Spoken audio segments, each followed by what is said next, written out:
Puri Jagannadh temple. ఈ ఆలయం గురించి చాలా మిస్టరీస్ అయితే ఉన్నాయి. ఇప్పటికీ చాలామంది నమ్మే అతిపెద్ద మిస్టరీ తెలుసా? లార్డ్ కృష్ణ, శ్రీకృష్ణుడి గుండె అక్కడ ఉంది అని చాలామంది నమ్ముతారు. అక్కడ జరిగే ఇంకొక మిస్టరీ ఏంటో తెలుసా? జగన్నాథుని రథయాత్ర ఈ ఇయర్ జూన్ 7న జరిగింది. ఈ రథయాత్ర ఒక అద్భుతం అని చెప్పాలి. ఈ రథయాత్ర ప్రతి ఇయర్ అక్కడ ఆషాఢ మాసంలోని శుక్లపక్షం 2వ రోజు మొదలయ్యి 10వ రోజు ముగుస్తుంది. దీన్ని చూడడానికి లక్షల మంది ప్రజలు ప్రతి ఇయర్ పూరి వస్తూనే ఉంటారు. అండ్ ఇందులో మిస్టరీ విషయం ఏంటి అంటే, ఆ రథయాత్ర జరిగిన ప్రతిసారి అక్కడ వర్షం పడుతుంది. ఇప్పటికి కూడా ఒక్కసారి కూడా ఆ వర్షం పడడం మిస్ కాలేదు అంట. కానీ ఈ టెంపుల్ కాపాడడానికి మన అనిస్ట్రిస్ పడ్డ కష్టం అంతా ఇంత కాదు. ఈ టెంపుల్ మీద దాదాపు 17 సార్లు దండయాత్ర చేశారు. అండ్ మన వాళ్ళు చాలామంది ప్రాణత్యాగాలు చేసి మరి అందులో విగ్రహాలను కాపాడారు. అయితే ఈ ఆలయంలో నిజంగా కృష్ణుడి గుండె ఉందా? అసలు ఆలయాన్ని ఎవరు స్థాపించారు? ఈ ఆలయం వెనుక ఉన్న మిస్టరీస్ ఏంటి అనేది ఈ వీడియోలో అయితే తెలుసుకుందాం. Hello and welcome to the facts inside channel. వీడియోని ఎండ్ వరకు చూడండి అండ్ వీడియో లైక్ చేసి ఛానల్ని సబ్స్క్రైబ్ చేసుకోండి. అండ్ లాగ్ చేయకుండా టాపిక్లోకి అయితే వెళ్ళిపోదాం. ముందుగా ఈ ఆలయం యొక్క ఆరిజిన్ గురించి తెలుసుకుందాం. అంటే మనం చాలా వెనక్కి వెళ్ళాలి. ఎంత అంటే ద్వాపర యుగం చివరి దశకు వెళ్ళాలి. అంటే చాలా కథలు ఉన్నాయి. అందులో ఫేమస్ కథ ఇప్పుడు చెప్పబోతున్నాను. కురుక్షేత్ర యుద్ధం ముగిశాక చనిపోయిన తన వాళ్ళని చూసిన గాంధారి బాధను తట్టుకోలేక తన వాళ్ళు ఎలా అయితే చనిపోయారో యాదవ వంశం కూడా అలానే నాశనం అవుతుంది అని శపిస్తుంది. అలాగే 36 ఇయర్స్ తర్వాత యాదవ వంశంలో ప్రతి ఒక్కరూ వాళ్ళని వాళ్ళు చంపుకుంటూ కేవలం కృష్ణ భగవానుడు, సారథులు, బలరాముడు అండ్ కృష్ణుడు మాత్రమే బ్రతికి ఉంటారు. అప్పుడు కృష్ణుడి రథసారథులు వచ్చి కృష్ణుడికి జరిగిందంతా చెప్తారు. అప్పుడు కృష్ణ పరమాత్ముడు హస్తినాపురంకి వెళ్ళి అర్జునుడికి జరిగిన విషయం చెప్పమని పంపిస్తాడు. ఆ తర్వాత కృష్ణుడు బలరాముడు కోసం వెతుకుతుండగా బలరాముడు సముద్రం ఒడ్డున ధ్యానం చేసుకుంటూ కనిపిస్తాడు. అప్పుడు కృష్ణుడు బలరాముడు నేను కూడా నీతో పాటు ధ్యానం చేస్తాను అని చెప్తాడు. కానీ బలరాముడి దగ్గర ఎటువంటి సమాధానం ఉండదు. అప్పుడే కృష్ణుడికి బలరాముడి శరీరం నుండి శేషనాగుడు ఆత్మ రూపంలో బయటికి కనిపిస్తుంది. వెంటనే కృష్ణ పరమాత్ముడు కూడా అర్థమవుతుంది తాను మానవ శరీరాన్ని వదలాల్సిన సమయం వచ్చింది అని. వెంటనే కృష్ణుడు ఒక చెట్టు క్రిందకి వెళ్ళి అక్కడ విశ్రాంతి తీసుకుంటుంటాడు. అప్పుడే అక్కడికి జర అనే వేటగాడు వస్తాడు. కృష్ణుడి కాలుని చూసి జింక అనుకొని బాణం వేస్తాడు. అది కృష్ణుడి కాలికి తగులుతుంది. జర కూడా కృష్ణుడి దగ్గరికి వస్తాడు చూడటానికి. చూసి కృష్ణుడు అని తెలుసుకొని తన చేసిన పాపానికి క్షమించి చంపేయమని కూడా వేడుకుంటాడు. అప్పుడు కృష్ణుడు నీ తప్పు ఏం లేదు అని చెప్పి అతన్ని క్షమిస్తాడు. అంటే కృష్ణుడికి తెలుసు తను మానవ శరీరాన్ని వదలాల్సిన సమయం వచ్చింది అని. ఆయనను పంపిస్తాడు. కృష్ణుడు కూడా తన తనువు చాలిస్తాడు. కొద్దిసేపటికి అర్జునుడు అక్కడికి వస్తాడు. అర్జునుడికి ఇదంతా చూసి చాలా బాధపడతాడు. తర్వాత కొద్దిసేపటికి తేలుకొని ఇదంతా కృష్ణ మహిమ, కృష్ణ భగవానుడి లీల అని తెలుసుకొని తన కృష్ణుడి దేహానికి అంతిమ సంస్కారాలు నిర్వహిస్తాడు. ఇక్కడే కృష్ణుడు శరీరంలోని అన్ని భాగాలు బూడిద క్రింద మారతాయి, ఒక్క గుండె తప్ప. ఆ గుండె కూడా నీలం రంగులో ఒక బ్లూ స్టోన్ లాగా మెరుస్తుంది. అక్కడ అర్జునుడికి ఏమీ అర్థం కావడం లేదు, ఎందుకు అలా మెరుస్తుంది అని. అప్పుడే ఆకాశవాణి అర్జునుడికి కృష్ణ భగవానుడి గుండెని ఒక వేప చెక్కకి కట్టి సముద్రంలో వదిలేయమని చెప్తుంది. అర్జునుడు కూడా అలాగే చేస్తాడు. ఆ సముద్రంలో నుంచి ఆ గుండె కొట్టుకుంటూ పూరికి చేరుకుంటుంది. ఆ ఒడ్డుకు వచ్చిన ఆ వేప చెక్కకి కట్టివేయబడిన హార్ట్ బయటికి వస్తుంది. కొంతకాలం తర్వాత కృష్ణ భగవానుడికి బాణం వేసిన జర చనిపోయి పూరిలో శబర అనే ఆటవిక జాతిలో బిశ్వబాసు అనే ఒక పేరుతో పుడతాడు. ఆ తర్వాత బిశ్వబాసు ఆటవిక జాతికి నాయకుడు కూడా అవుతాడు. ఆ తర్వాత బిశ్వబాసుకి ఆ కృష్ణుడి గుండె కనపడుతుంది. రాయిలా ఉంటుంది కదా, నీలం రంగులో. సో అతనికి మహత్తరమైన రాయి కనిపించి దాన్ని ఒక గుడిలో పెట్టి పూజలు చేస్తూ ఉంటాడు. జనాలు కూడా పూజలు చేయడం మొదలు పెడతారు. ఆ తర్వాత ఆ నోట ఈ నోట పడి ఆ రాజుకి కూడా తెలుస్తుంది. ఆయనే మహారాజు ఇంద్రయమ్న.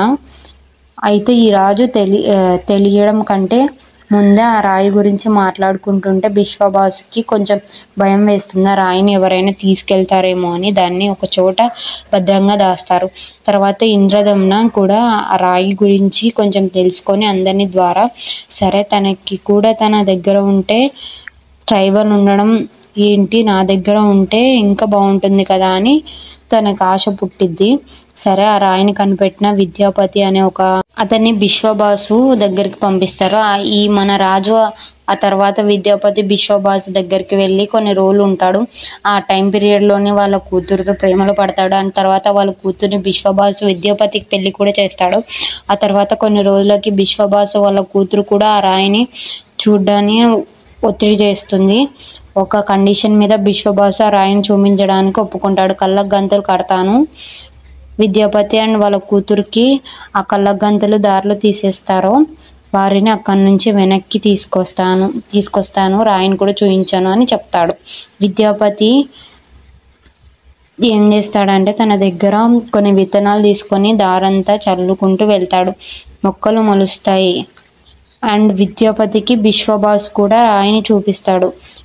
చూసి చాలా ఆనందిస్తాడు. సరే విత్తనాలు చల్లా కదా అని చెప్పి మళ్ళీ రిటర్న్ వెళ్ళిపోయి తన భార్యకి విషయం చెప్పి నేను రాజు దగ్గరికి వెళ్ళి చెప్పి వస్తాను అని చెప్పి రాజు దగ్గరికి బయలుదేరుతాడు. రాజుకు కూడా చెప్తాడు ఆ రాయి నిజంగానే ఉంది అని. రాజు కూడా చాలా ఆనందిస్తాడు. అంటే ఆ రాజు మహావిష్ణు యొక్క భక్తుడు. చాలా హ్యాపీగా ఫీల్ అయ్యి తన రాజ్యాన్ని సంపాదనని అందరికీ ఇచ్చి తన బిడ్డలను తీసుకొని ఆ రాయిని తీసుకొని బయలుదేరుతాడు. కానీ ఆ విషయం ఏంటి అంటే అక్కడ ఆ విత్తనాలు మొక్కలు ఏవి కనిపించవు, దారి కూడా ఉండదు. సో ఆ దారి లేదు కదా. తర్వాత విద్యాపతి ఏం చేస్తాడు అంటే వాళ్ళ భార్యని ఇతని కలిసి బిశ్వబాసుని మళ్ళా ఒత్తిడి చేస్తారు ఆ రాయిని రాజుకి చూపించమని. సరే అని చూపిస్తా అని తీసుకెళ్తే అక్కడ రాయి ఉండదు. ఆయన మళ్ళీ కుప్పకూలిపోతాడు. ఒక గడ్డిలో పరుపులాగా చేయించి దానిలో కూర్చొని ఆ రాయి చూసే వరకు తిండి తినను, మంచినీళ్ళు తాగను, అలాగే ఉంటాను అని చెప్పి అదే నిరాహార దీక్ష అలాగే వాళ్ళ రాజ్యం వాళ్ళు బ్రతిమాలుతారు. కానీ ఆయన ఏమీ తీసుకోడు. అప్పుడు కృష్ణుడు కలలో కనిపిస్తాడు. ఆ కృష్ణుడు కల్లో ఏం చెప్తాడంటే అప్పుడు మొదట నాకు గుడి కట్టించు, ఆ తర్వాత సముద్రం ఒడ్డున ఒక వేప చెక్క ఉంటుంది, దాన్ని తీసుకొచ్చిన విగ్రహానికి బలరాముడి విగ్రహాన్ని చేయించు, ఆ బ్లూ రంగు రాయి అందులోకి ఆటోమేటిక్గా వస్తుంది అని చెప్తాడు.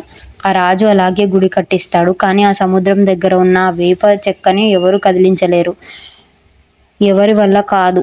దాంతో రాజుకు మళ్ళీ నిరాశ చెందుతాడు. అప్పుడు మళ్ళీ కృష్ణుడు రాజుకు మళ్ళీ కలలోకి వచ్చి దాన్ని కేవలం అటవికులు మాత్రమే కదిలిస్తారని చెప్తాడు. ఆ తర్వాత రోజు అటవికులను పిలిచి ఆ వేప చెక్కను కదిలిస్తారు. అది కదులుతుంది కూడా. అండ్ అందులోనే గుండె ఇప్పటికీ ఉంది అని చాలామంది పూరి టెంపుల్లో గుండె ఉంది అని నమ్ముతారు కూడా.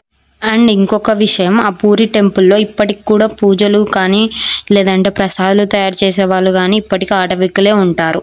అయితే వేప చెక్కను చూశాక చాలామంది శిల్పిల పిలుస్తాడు. ఆ చెక్క పైన ఒక కాటు కూడా పెట్టలేకపోతారు. అప్పుడే ఒక ముసలి బ్రాహ్మణుడు అతని దగ్గరకు వచ్చి రాజా ఆ చెక్కని విగ్రహంగా మారుస్తా అని అంటాడు. కానీ ఆ చెక్కను 21 రోజులు వదిలేయండి, అప్పుడే నేను మార్చగలను అని చెప్తాడు. అలాగే అని చెప్పి 14 రోజులు గడుస్తాయి. ఆ బ్రాహ్మణుడు తిండి కోసం కానీ నీళ్ళ కోసం కానీ ఆ చెక్కని తీసుకొని ఆ ఊర్లోనే ఉండిపోతాడు.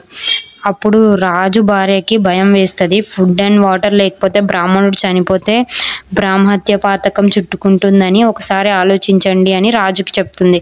రాజు కూడా తన మహామంత్రితో కొంచెం చర్చించి సర్లే ఉంచుదామా వదిలేద్దామా అని ఆ డోర్ ఓపెన్ చేద్దాము డిస్కషన్ పెడతారు.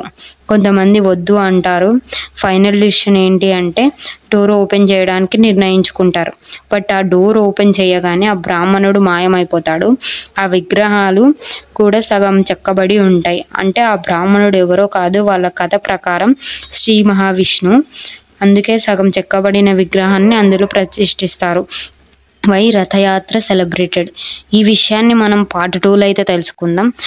So thanks for watching. వీడియోని లైక్ చేసి మీ ఫ్రెండ్స్ అండ్ ఫ్యామిలీ మెంబర్స్కి షేర్ చేయండి అండ్ ఛానల్ని సబ్స్క్రైబ్ చేసుకోండి. See all in next video.